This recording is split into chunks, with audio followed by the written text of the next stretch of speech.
primeiro lugar, bom dia ou boa tarde a todos vocês. Empre- Queria agradecer a oportunidade de estar aqui e conversar com vocês sobre esse tema, que é um tema bastante importante, né? E que é um tema que vai gerar ainda muitas discussões e muitas alterações ao longo dos próximos anos. A discussão sobre a transição energética, ela aparece como uma forte possibilidade para a Bahia, né. Nós temos uma matriz, já deve ter se falado, aqui, mais intensa em renováveis do que a média brasileira, que já é uma matriz fortemente renovável. Mas quando a gente olha a matriz energética brasileira, baiana, a gente percebe que na biomassa a gente ainda é deficitário e que há grandes oportunidades para isso. Então, meu papel aqui, eu entendo que seja mais levar essa discussão, provocar os debatedores em relação a às apresentações e à temática aqui. Nessa linha, né, de transição energética e considerando mudanças regulatórias que estão acontecendo no plano internacional e no plano nacional. No plano internacional, a gente vê, por exemplo, a CBAM na União Europeia. Nós vemos ainda um processo de articulação de um mercado de carbono mais forte. E a pergunta, e aqui no plano nacional, eu tive a recente aprovação do projeto, que agora é lei do combustível do futuro. Tive essa semana, se não me engano, terça-feira, uma aprovação na Câmara da lei que regula o mercado de carbono no Brasil, ainda está sujeita a vetos, né. Não, já foi para o Senado, voltou para a Câmara, foi aprovada de um dia para o outro na Câmara. Aí a pergunta que eu faço é como vocês veem essas mudanças regulatórias, de que forma vocês, acreditam que isso deva induzir uma maior velocidade, não só para investimentos no setor, mas também, estímulo à mudança tecnológica, porque a gente está em plena, ebulição de mudanças, busca de redução de custos, buscas de alternativas. Então é uma pergunta para ambos, para começar aqui a discussão. Não sei quem prefere. Bem, obrigado, obrigado Fabrício. Mas eu vejo com muito otimismo.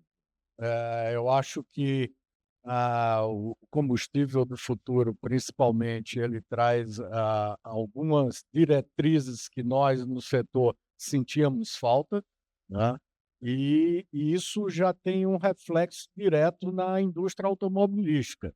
Eu fico extremamente feliz quando vejo os números anunciados pela indústria automobilística para o Brasil, que montam mais de 100 bilhões em investimento.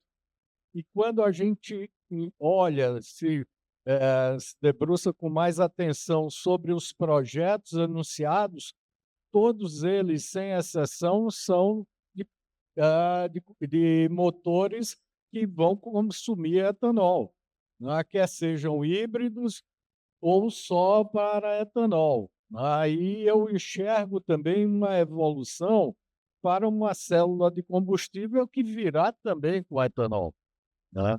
Então eu acho que o que está acontecendo nesse momento é extremamente positivo para o nosso setor e vejo isso com muito otimismo. Fabiano. Eu também, a gente entende que é um momento muito importante, né, esse momento de toda essa transição energética e todas essas políticas públicas que estão surgindo. o Combustível do Futuro, tive a honra de poder trabalhar o texto junto com, né, as entidades de classe e o próprio Ministério de Minas e Energia. Conseguimos colocar lá o próprio a classificação, né, o nome mesmo, toda a definição de combustíveis sintéticos. Então, esse foi um texto muito importante até para garantir, né, a regulamentação posterior do e-metanol.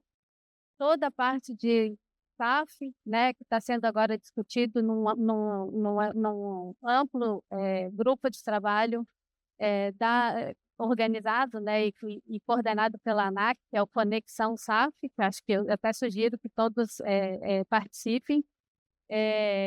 No entanto, eu entendo que ainda no combustível sustentável de navegação, a gente ainda tem um avanço a ser feito, né? Eu tenho participado das discussões do Comitê Técnico da Marinha, e esse comitê, nas últimas negociações da IMO agora, alguns pontos são extremamente importantes do ponto de vista técnico e que a gente, como país, precisa responder de uma forma muito bem estruturada. No caso, seria como é que a gente responde ao uso da terra, né, que é o ILUC, e como é que qual é a certificação necessária. E um outro ponto que o Brasil tem levado de relevante é como é que a gente regionaliza esses combustíveis, né? Então, é uma conta complicada, porque não são todos os países que têm o nível de produção de biocombustíveis que tem Brasil e Estados Unidos. A Índia está ainda, né, num processo de desenvolvimento, e a gente tem esse desafio também de unir forças para fazer essas defesas na União Europeia.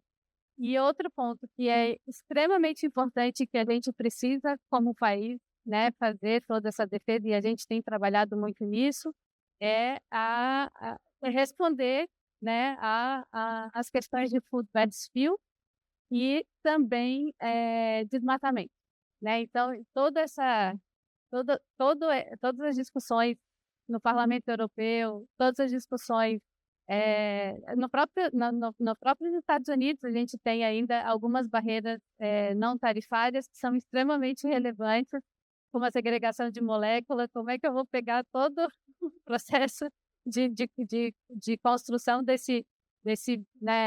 produção desse biocombustível e segregar por molécula até o transporte, até chegar lá? A conta também não fecha nesse sentido. Então, acho que, do ponto de vista regulatório, eu acho que esses são os nossos grandes desafios, né? E trabalhar toda essa regulamentação futura é extremamente relevante. Sim, são desafios interessantes. Deixa eu trazer aqui uma discussão que foi colocada, aliás, por ambos aqui, que é a questão do investimento que está sendo feito na Bahia, né? E isso tem sido relevante, não só para alterar um pouco mais nossa matriz energética, mas pelos impactos econômicos, mas como a questão logística, que foi tratada rapidamente por ambos, pode ser um diferencial e como ela deve ser tratada. Eu percebi que no caso da Impacto, vocês apontaram muito como uma questão relevante e que aparentemente está sendo bem conduzida, é um dos elementos que ajudou o investimento. E, por outro lado, Fabiane, você citou algumas observações relativas a mudanças que virão com a reforma tributária, de modo que eu gostaria da observação de ambos sobre essa questão logística, cada um com seu foco, obviamente. Bem, vocês viram os números, tanto os nossos quanto os da Impasa, são números impressionantes, eu diria, né? Nós vamos ter uma complexidade logística muito grande. E a necessidade da infraestrutura adequada é decisiva nessa tomada de decisão, né? Quando nós optamos pelo oeste da Bahia, pela região de Jaborandi, foi acreditando nessa infraestrutura logística, quer seja por rodovias, quer seja por ferrovia. E isso, logicamente, desembarcando em um dos portos da nossa região. O nosso foco inicial é a movimentação de etanol em todo o Nordeste. O Nordeste tem um déficit de etanol pela sazonalidade da sua produção de cana-de-açúcar, como em outras regiões, mas o que nós queremos fazer, num segundo momento, dar um destino para o etanol como matéria-prima para outros produtos. Mas voltamos à questão logística, porque transformar etanol em SAF ou algum outro combustível vai demandar logística. Na hora que nós iniciarmos a produção de metanol verde, nós vamos precisar de logística. Então, nós escolhemos aquela localização, ficamos próximos da FIOL, acreditando que essa logística, essa infraestrutura logística, ela virá, que ela é decisiva para um segmento como esse em que nós atuamos. Acho que você falou tudo, Manuel, e acho que, só em complemento, essa infraestrutura logística ela é extremamente necessária, uma vez que hoje de 15% a 20% do nosso faturamento vai para o custo logístico. E quando a gente começa a analisar a competitividade de usinas que estão fora dos grandes centros consumidores, a gente começa a, inclusive nesse novo cenário de reforma tributária, a gente começa a observar uma perda gigantesca de competitividade com o fim dos benefícios fiscais, previsto para 2032. Então, daqui até 2032, a gente precisa estimular a melhoria de todo esse arcabouço logístico, porque senão vai inviabilizar o nosso negócio, né? No final do dia, é isso. Então, acho que dentro da reforma tributária a gente tem trabalhado a desoneração do frete, né, para compensar essa perda de competitividade. Fizemos um texto muito bom que garantiu uma melhor competitividade para as usinas que estão fora dos centros consumidores, mas ainda não é o suficiente. Então, acho que esse ponto de desoneração do frete é extremamente relevante nesse contexto. Embora é difícil de se mexer a essa altura do campeonato, não é? Vamos tentar. Não vamos jogar a toalha de jeito nenhum. Até os 47, hoje as partidas já passam de 50 minutos, nós vamos jogando. Como diz uma amiga minha, o não a gente até, agora a gente parte para a humilhação. Vamos lá. Espero que sejam bem-sucedidos. A gente tem pouco menos de 2 minutos. Eu queria um comentário rápido sobre a questão do hidrogênio, que foi mencionada aqui, e as perspectivas de mercado.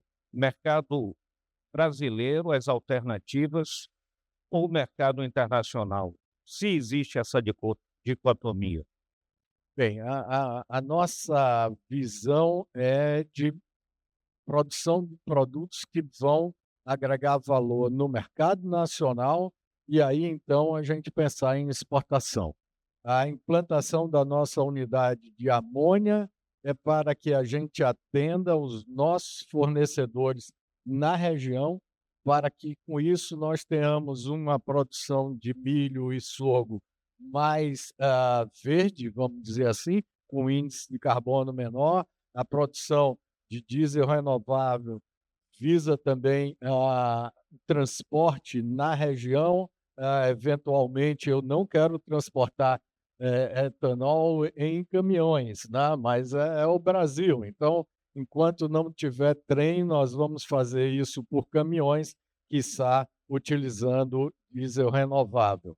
Mas o foco nosso são de produtos que venham a agregar valor à economia brasileira, e exportar é um outro passo. Nós não queremos exportar energia.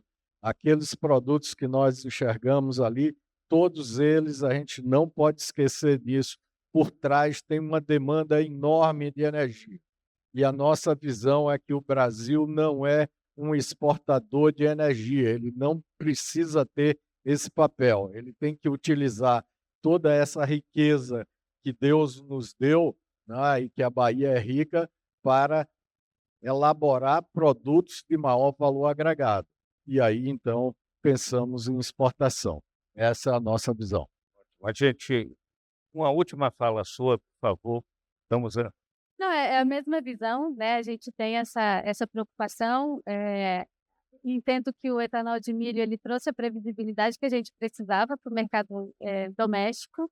E agora, com essa previsibilidade estabelecida nos próximos anos, né, que ainda precisa um volume um pouco maior para confortar a demanda e garantir o abastecimento, e esse etanol indo para outros mercados são extremamente relevantes. Eu acho que a gente entende que chega de exportar matéria-prima, a gente precisa já tentar fazer com que o Brasil seja a Arábia Saudita da transição energética. legal. Eu queria agradecer a Fabiane, ao Manuel Carnaúba, ao Roberto Fortuna, que nos ajudou aqui também na organização. Quer dizer, ajudou não, que organizou esse evento junto com a empresa FRG. Muito obrigado, gente. Muito obrigado.